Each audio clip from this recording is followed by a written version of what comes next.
आत्मदेव ब्राह्मण बोले कि महाराज मेरे पास कोई संतान नहीं है, इसलिए मैं जीवित नहीं रहना चाहता। मैं जाकर के नदी में कूदकर अपने प्राणों को त्याग दूंगा।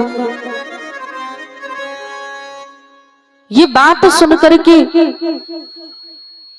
साधु महाराज उन्हें समझाने लगे। बोले कि महाराज आपको तो खुश होना चाहिए कि आपके पास कोई संतान नहीं है, लेकिन आप तो दुखी हैं।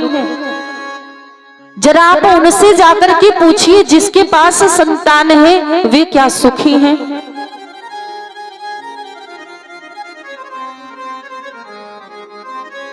जिसके पास संतान है वे अपने संतान से बड़े ही कष्ट में हैं। और हे महाराज आपको तो इस संसार की माया मोह को छोड़कर भगवान का भजन करना चाहिए।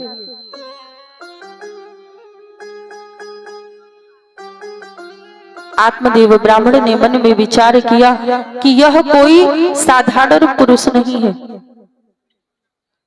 आत्मदेव ब्राह्मण हाथ जोड़ के बोले कि नहीं महाराज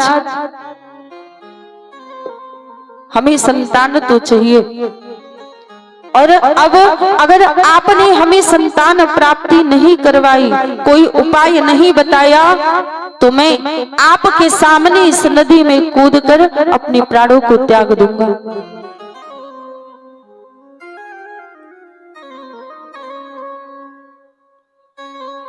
उस समय सज्जनों कुछ ही समय के बाद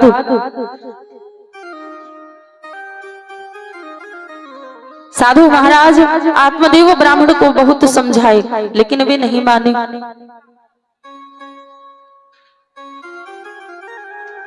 साधु महाराज जो है डर के मारे अपनी झोली से एक फल निकाले और आत्मदेव ब्राह्मण को दिए।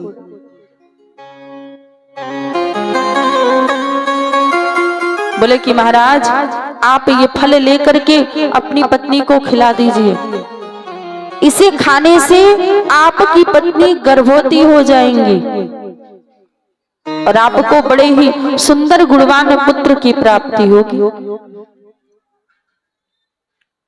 आत्मदेव ब्राह्मण फल पाए बड़े प्रसन्न हुए। फल लेकर के सीधे घर की ओर पहुंचे। घर पे जाकर के अपनी पत्नी को बुलाई। धुंधली से बोले कि तुम इस फल को खा लो।